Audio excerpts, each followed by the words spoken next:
Hey, what's up guys? Oke guys, di video kali ini gue akan menceritakan seluruh alur cerita dari film The Exorcism of Molly Hartley yang dirilis pada tahun 2015. Di dalam film ini bercerita tentang seorang wanita bernama Molly yang mendapatkan gangguan-gangguan dari sosok iblis. Lama-kelamaan Molly mulai berubah menjadi sesuatu yang lebih ganas. Seorang mantan pastor bernama John berusaha untuk menyelamatkan Molly. Akan tetapi terjadilah hal-hal yang tidak terduga. Bagaimanakah kisah selanjutnya? Yuk kita masuk saja ke ceritanya guys.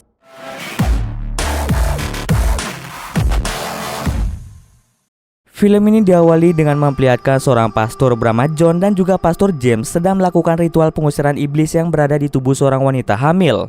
Saat sedang mengusir iblis tersebut, si iblis mencoba untuk merayu pastor John agar mau membukakan semua tali yang mengikat tangan dan kakinya. Rayuan-rayuan yang dikeluarkan iblis itu membuat si John langsung membukakan tali yang berada di kaki. James mencoba untuk menghentikan aksi dari John, akan tetapi semuanya sudah terlambat. Ketika iblis itu ingin menyerang John, James langsung menghentikan hal tersebut dan tanpa sengaja, James terjatuh dari lantai 2 bersama dengan si wanita. John yang melihat kematian rekannya menjadi sangat-sangat bersalah karena dia telah membuka tali tersebut. Sang suami dari wanita tadi merasa sangat bersedih ketika melihat istrinya yang sudah mati. Setelah kejadian mengerikan yang menimpa John, dirinya berinisiatif untuk pergi ke rumah sakit jiwa Katolik. Lalu di tempat itu, Pastor Davis memberikan kabar kepada John bahwa John diberhentikan menjadi pastor. Karena Davis sudah tua, dirinya pun berencana untuk pensiun menjadi seorang pastor. Setelah pensiun, dirinya akan menjalani hari-harinya di rumah saja. Di tempat lain memperlihatkan seorang wanita bernama Molly Hartley yang sedang merayakan hari ulang tahunnya yang ke-24 di sebuah klub malam. Molly pun mulai bersenang-senang sampai dirinya menjadi mabuk. Saking mabuknya, ia pun melakukan mantap-mantap bersama dengan sepasang kekasih. Waktu pun kemudian berpindah di pagi hari. Molly pun dibangunkan oleh 2 orang polisi yang datang karena keluhan dari tetangga sebelah. Polisi itu mengatakan bahwa tetangga mereka mengeluh karena kebisingan yang telah dibuat oleh Molly. Kedua polisi itu pun segera masuk ke dalam rumah Molly untuk mengecek seluruh ruangan yang ada di tempat itu. Salah seorang polisi kemudian sangat kaget ketika melihat sepasang kekasih yang tewas bersimbah darah berada di bathtub. Polisi itu pun segera memborgol tangan dari Molly karena mereka mengira bahwa Molly adalah pelaku dari pembunuhan tersebut. Namun di saat yang sama, Molly mulai merasakan sesuatu yang aneh. Dia mendengar suara-suara aneh yang tidak bisa didengar oleh polisi itu. Dengan cepat Molly dibawa untuk menjalani pemeriksaan dan Molly dianggap gila dan segera dibawa ke rumah sakit jiwa Katolik, tempat yang sama seperti Pastor John. Sesampai di sana, seorang resepsionis bernama Janet merasa sangat terkejut ketika melihat wajah Molly yang tiba-tiba saja berubah. Janet pun mulai merasa cemas dan segera menyuruh salah satu karyawan untuk membawa Molly ke kamar. Saat Molly sedang tidur, tiba-tiba saja terdapat satu serangga yang masuk ke dalam hidungnya. Ia pun merasa bahwa ada yang aneh pada dirinya sendiri. Keesokan harinya, ia pun didatangi oleh seorang dokter bernama Dr. Laurie yang akan mengevaluasi semua tingkah laku dari Molly. Saat Laurie berada di kamar Molly, tiba-tiba saja dokumen yang ia bawa terpental oleh sosok yang tidak terlihat. Laurie yang merasa sedikit ketakutan langsung keluar dari kamar tersebut. Laurie pun langsung melihat biodata dari Molly. Keesokan harinya Laurie pun berkunjung kembali ke tempat Molly. Akan tetapi, Molly malah memberikan respon yang aneh, di mana dia malah memuntahkan cairan aneh tepat mengenai seluruh tubuh dari Laurie.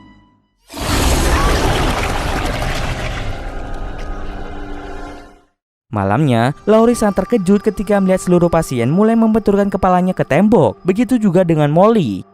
Ia pun langsung menghentikan aksi yang dilakukan oleh Molly. Karena Molly mencoba untuk melukai dirinya sendiri, maka dia terpaksa harus ditaruh di ruangannya dikelilingi oleh busa yang empuk. Laurie pun mulai melihat catatan masa lalu Molly dan menemukan bahwa gejala-gejala yang dialami oleh Molly terjadi pada ulang tahunnya yang ke-18. Di mana yang awalnya Laurie adalah anak yang biasa-biasa saja, tiba-tiba berubah menjadi sangat-sangat pintar.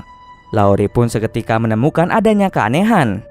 Pada saat Molly berumur 18 tahun, dia sempat kerasukan dan mulai merasakan bahwa dirinya sedang hamil.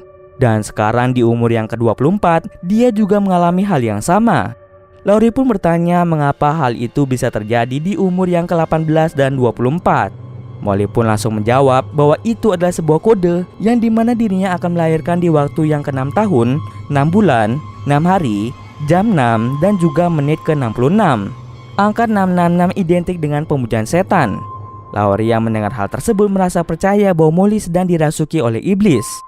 Karena Molly terus saja memberontak dan mulai menyerang Laurie, dengan terpaksa Molly diikat agar tidak bisa bergerak.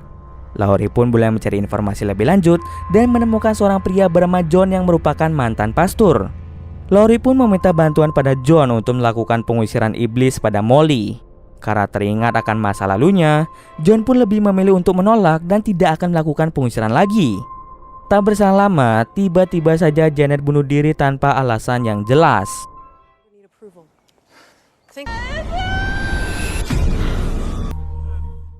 Setelah kematian dari Janet, pada akhirnya John pun setuju untuk membantu Laurie mengusir iblis yang berdiam diri di dalam tubuh Molly.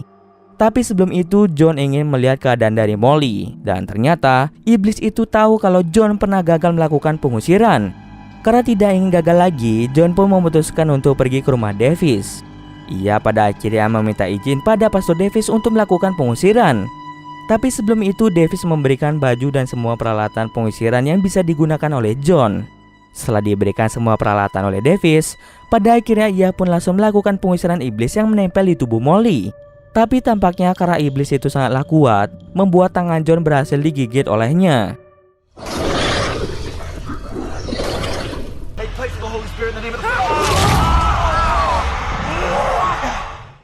Lalu tak berselang lama, John melihat beberapa huruf yang muncul di dahinya bertuliskan LVTYN. Karena merasa sangat sulit untuk mengusir iblis tersebut, John pun memutuskan untuk beristirahat sejenak. Kemudian John pun datang kembali ke kamar Molly untuk melanjutkan pengusiran itu. Tapi kali ini iblis itu menjadi sangat marah yang membuat semua barang-barang John menjadi berantakan.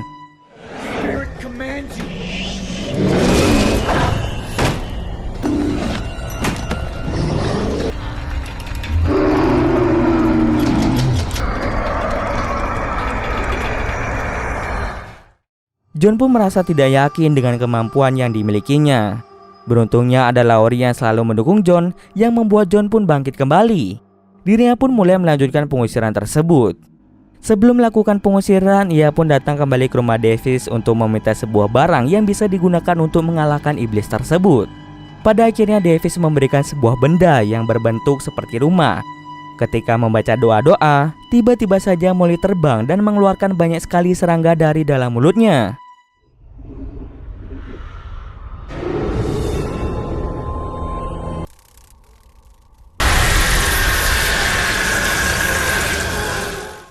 Di saat yang sama, John langsung membuka benda tersebut yang membuat para serangga langsung masuk ke dalamnya.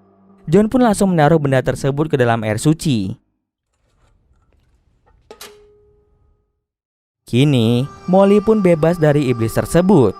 Setelah kejadian itu, Molly merasa sangat berterima kasih pada John yang telah mengusir iblis itu dari dalam tubuhnya.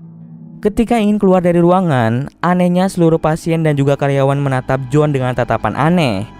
Tanpa menaruh kecurigaan sama sekali, John pun langsung membawa benda tadi untuk dikembalikan pada Pastor Davis. Tapi John secara tidak sengaja melihat sebuah buku yang tampak seperti buku setan. Hal tersebut membuat John menjadi sangat-sangat bingung dan mengira bahwa Davis merupakan pemuja setan. Saat ditanya, Davis mencoba untuk menjelaskannya. Davis menjelaskan bahwa buku itu merupakan Leviathan atau disingkat menjadi LVTYN. John pun seketika mengingat bahwa di dahi Molly pernah ada tulisan seperti itu. Davis menjelaskan bahwa sosok iblis terkuat akan lahir dari dalam tubuh Molly karena sebelumnya Molly melakukan dosa terbesar, yaitu melakukan mantap-mantap. Setelah mendengar hal tersebut, John berencana untuk mengecek kembali benda yang sudah ia tangkap tadi untuk memastikan bahwa iblis itu benar-benar ada di sana. Saat dibuka, ternyata benda itu tidaklah ada. Dan di saat bersamaan, Davis langsung membuatnya pingsan. Sementara itu di rumah sakit jiwa, Molly melihat orang lain tidak sadarkan diri. Dan tak berselang lama, ia pun diseret oleh salah satu karyawan yang ada di tempat itu. Ternyata Molly dibawa ke sebuah tempat yang dimana di tempat itu terdapat Davis yang menggunakan seragam pemuja setan. Di sisi lain, John tersadar berada di kamar rumah sakit jiwa dan tidak bisa keluar karena pintunya terkunci. Ia melihat dengan jelas bahwa seluruh pasien yang ada di tempat itu melakukan bunuh diri dengan cara meminum sebuah racun. Di saat yang sama, salah satu karyawan juga membawa John ke tempat yang sama seperti Molly. Dan di luar rumah sakit, Dr. Laurie bergegas ke kantornya untuk mengambil HP-nya yang tertinggal. Dirinya pun dikejutkan dengan salah satu karyawan yang memiliki gerak-geri aneh. Karena ada yang aneh, Dr. Laurie membawa sebuah gunting untuk berjaga-jaga. Lalu Dr. Laurie melihat dengan jelas bahwa semua pasien sudah tewas dengan mengenaskan. Di saat yang sama, karyawan itu langsung membawa Dr. Laurie menuju ke tempat Molly untuk menyaksikan kelahiran iblis terkuat. Dengan terpaksa Dr. Laurie langsung menusuknya di bagian kepala. Ketika ingin keluar, Laurie melihat dengan jelas bahwa John dibawa juga oleh salah satu karyawan menuju ke tempat Molly. Laurie pun dengan segera menelpon polisi dan membuntuti kemana John pergi. Setibanya di tempat Davis menjelaskan bahwa hari ini merupakan hari kelahiran iblis, di mana waktunya menunjukkan 6 tahun, 6 bulan, 6 hari, 6 jam, dan 66 menit. Di mana 6 jam 66 menit merupakan jam 7:06. Davis dengan segera menumbalkan Molly agar iblis terkuat bisa bangkit. John mencoba untuk mencegah tindakan dari Davis, akan tetapi usahanya sia-sia saja. Orang-orang yang ada di sana semuanya sudah terhipnotis untuk menyaksikan kelahiran iblis terkuat. Tapi beruntungnya di saat yang sama, Dr. Laurie datang dengan diam-diam tanpa diketahui dan langsung menusuk Davis dari belakang. Benda tersebut langsung mengeluarkan banyak sekali serangga dan serangga itu masuk ke dalam tubuh Davis. Mereka bertiga pun dengan segera pergi dari tempat itu. Namun salah satu karyawan yang masih terhipnotis mencoba untuk mengejar mereka. Dia menodongkan sebuah pistol dan akan menembak Molly. Tapi beruntungnya polisi datang tepat waktu. Polisi langsung memasuki ruang bawah tanah di mana ada beberapa serangga yang berhasil melarikan diri melalui sebuah terowongan. Polisi pun segera mengecek rumah Davis dan menemukan ada banyak daftar orang-orang yang ikut dalam pemujaan setan. Kemudian John meyakinkan Molly bahwa dia sekarang aman dari iblis tersebut. Scene kemudian berpindah memperlihatkan salah satu serangga yang selamat terbang menuju ke bus sekolah. Serangga itu mulai mendekati seorang gadis yang tampaknya dia merupakan gadis yang sering dikucilkan oleh teman-temannya. Dan cerita pun selesai. Oke, mungkin sekian dulu video kali ini. Jika ada kesalahan gue mohon maaf. Oke, see you next video guys.